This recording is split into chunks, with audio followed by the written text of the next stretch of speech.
O que você está vendo agora é um experimento que nós montamos para te ajudar a visualizar a relatividade geral. Se você quer entender de uma vez por todas como a relatividade geral de Einstein funciona, como o tempo e o espaço podem ser distorcidos, e quiser ver isso acontecendo, já clica no botão de curtir, porque esse vídeo deu muito trabalho.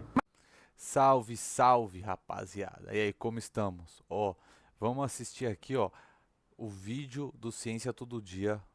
O mano é bom. Olha lá, ó. Assista esse vídeo se você quer ver a relatividade geral, que para quem não sabe, é a teoria lá da relatividade do Albert Einstein, certo? Então, vamos ver aqui o que os caras estão aprontando. Qual é a pessoa mais inteligente da história, na sua opinião? Eu tenho certeza que alguns de vocês vão pensar em Albert Einstein. E sim, Einstein era extremamente inteligente. Mas mais do que isso, ele também era extremamente criativo. E a ideia desse vídeo é te ensinar a pensar como ele. Mas antes, um pouco de contexto para entendermos o porquê de Meu Einstein amigo, ser para considerado pensar um dos como maiores Einstein, gênios da história. No começo do século XX, a física entrou em uma era de conceitos abstratos bem diferentes dos séculos anteriores. Na física clássica, os conceitos mais importantes eram conceitos que lidamos diariamente, como posição e velocidade. É muito fácil visualizar essas ideias. Você sabe onde eu estou, então você tem a minha posição. E se você também sabe que eu não estou me movendo, você sabe minha velocidade. Mas isso mudou no século XX, quando esses conceitos mais naturais estavam falhando em explicar resultados de experimentos e observações astronômicas mais refinadas. E é aqui que entra o tipo de salto conceitual que define o trabalho de pessoas como Albert Einstein. Mais do que outros físicos, Einstein estava disposto a se desapegar dos conceitos da física clássica e trazer novas ideias realmente únicas para a física. Por exemplo, nas suas duas teorias da relatividade, Einstein desafia a ideia de que uma hora é sempre uma hora, e que uma régua de 30 centímetros sempre mede 30 centímetros. Ele demonstrou que só era possível explicar o movimento de campos elétricos se uma régua de 30 centímetros em movimento tivesse menos de 30 centímetros, e que o tempo em um relógio em movimento passasse mais devagar do que em um relógio parado. E mais, a gravidade também causa efeitos similares, mudando o comportamento básico da estrutura do espaço e do tempo. Não é fácil de entender de forma intuitiva a teoria da relatividade geral de Einstein e como ela explica a gravidade. Mas eu sou o Pedro Loz e esse é o Ciência Todo Dia. E foi exatamente para isso que eu criei esse canal. E agora eu vou te explicar como entender bichão, a relatividade ficou com a geral febre do como rato. Albert Einstein entendia. Menos a parte das contas, porque para isso você vai precisar de um doutorado. Mas para entender a parte que não envolve contas, eu só vou precisar de um monte de objetos aleatórios e da atenção de vocês. Toma o Eds, toma o Eds. Vamos lá. Para começar, um rápido resumo de relatividade geral. Em 1905, Einstein propôs uma modificação nas leis fundamentais do movimento. Você pode pensar nelas como uma atualização das leis de Newton. A consequência mais importante dessa proposta era que noções como tempo e espaço eram relativas à velocidade dos observadores. E o que isso quer dizer na prática é que uma régua de 30 centímetros parece ter só 25 centímetros se ela estiver se movendo rápido o suficiente. E também que um relógio se movendo extremamente rápido parece passar em câmera lenta. Esses são os efeitos de contração espacial e dilatação temporal. E se a gente juntar isso com a ideia de que a velocidade da luz é constante e absoluta, nós criamos a base da teoria da relatividade restrita, que inclui a fórmula mais famosa de todos os tempos: E igual a mc ao quadrado. Só tem um porém, falta gravidade nela. E isso é bem grave. Então, em 1915, 10 anos depois, Einstein expandiu.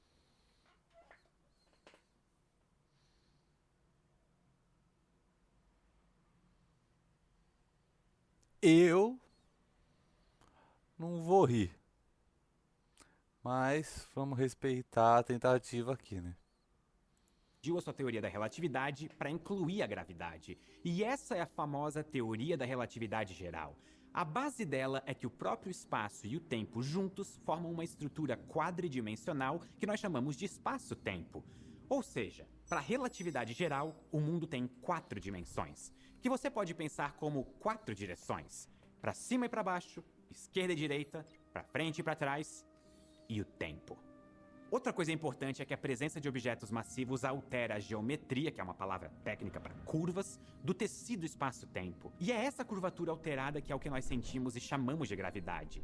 E como a gravidade afeta o espaço-tempo, ela também afeta noções de distância e de tempo. Relógios andam mais devagar perto de campos gravitacionais intensos e réguas de 30 centímetros ficam com menos de 30 centímetros. Mas mais importante do que isso, independente do movimento ou da presença de campos gravitacionais, o que a relatividade geral propõe é que as leis da física são idênticas em todas as situações possíveis. Ou seja, duas pessoas, uma bem perto de um buraco negro e outra aqui na Terra, vão concordar que as leis do eletromagnetismo são as mesmas e que a velocidade da luz é de aproximadamente 300 mil quilômetros por segundo. Tudo é relativo, menos as leis da natureza.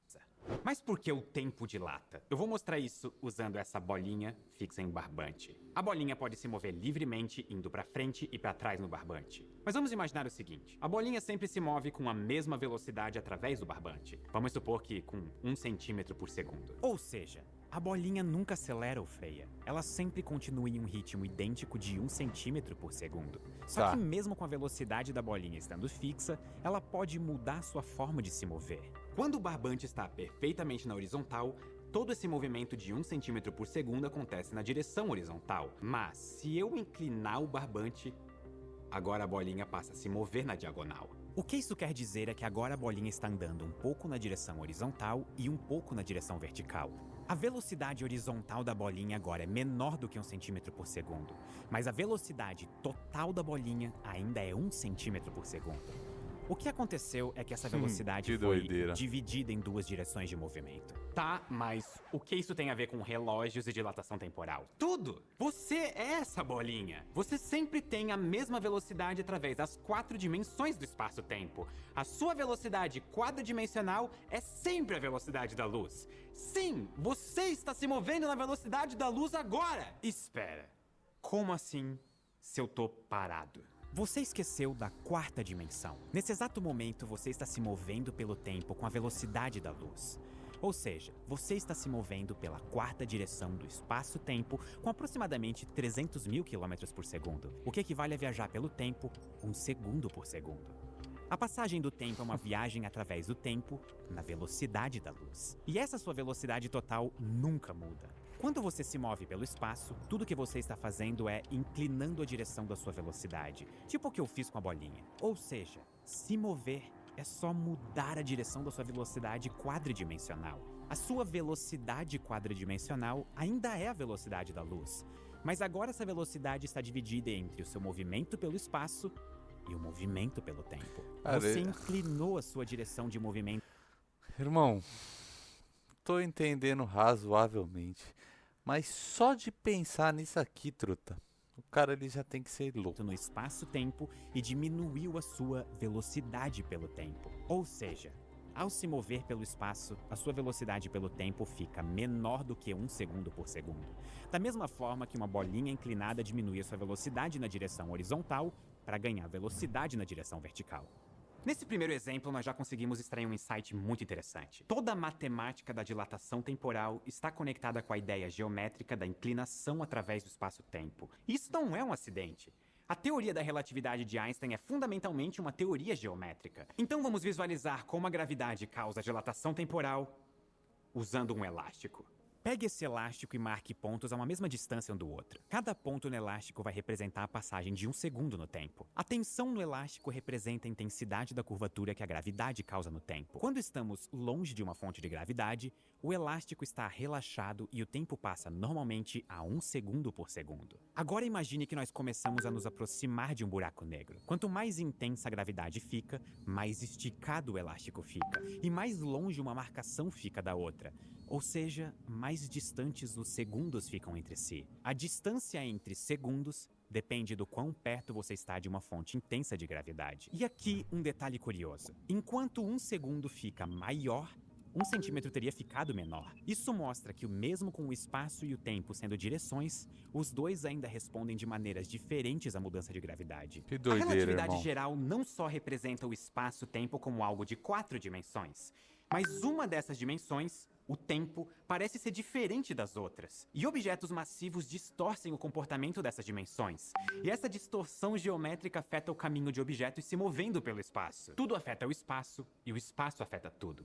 E é para explicar isso que nós vamos usar uma maçã e uma caneta. Vamos colocar uma marcação em um ponto qualquer. Esse vai ser o nosso ponto A. E vamos colocar outro ponto no lado oposto. Esse vai ser nosso ponto B. A pergunta é, qual é o caminho mais curto entre o ponto A e B? Não dá pra ir em linha reta sem perfurar a maçã. E eu também não tenho uma faca, então nós não vamos fazer isso. A outra alternativa é achar o caminho mais curto na superfície da maçã que segue a curva da fruta, que é esse arco direto ligando os pontos A e B. E que não é uma reta. Ele é uma curva na superfície da maçã. Não existe caminho reto. Mas esse é o mais reto possível, o melhor caminho dado as curvas da maçã. Imagine o que aconteceria se uma formiga tentasse percorrer esse caminho.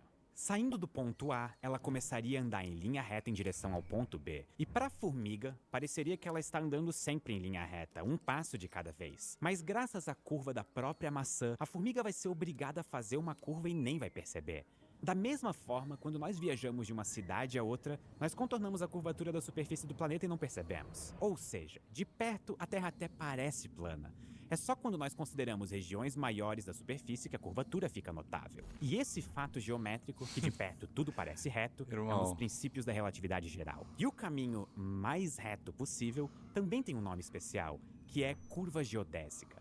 Numa folha de papel, a geodésica é simplesmente uma linha reta. E na maçã, essa curva é a geodésica que liga os pontos A e B. E só para matemáticos não me xingarem, eu estou usando a versão da física de geodésica, então calma. Geodésicas são as distâncias mais curtas entre dois pontos e elas nos dão informações importantes sobre a geometria do espaço-tempo. Por exemplo, se as geodésicas sempre são linhas retas perfeitas, você está em uma geometria plana, como uma folha de papel. Já se as geodésicas não são retas perfeitas, a sua geometria tem algum tipo de curvatura. E essas geodésicas são duplamente importantes para a relatividade, tanto por indicarem o tipo de curvatura no espaço, quanto por guiarem o movimento dos objetos. Tudo que a Terra quer é sair andando em linha reta.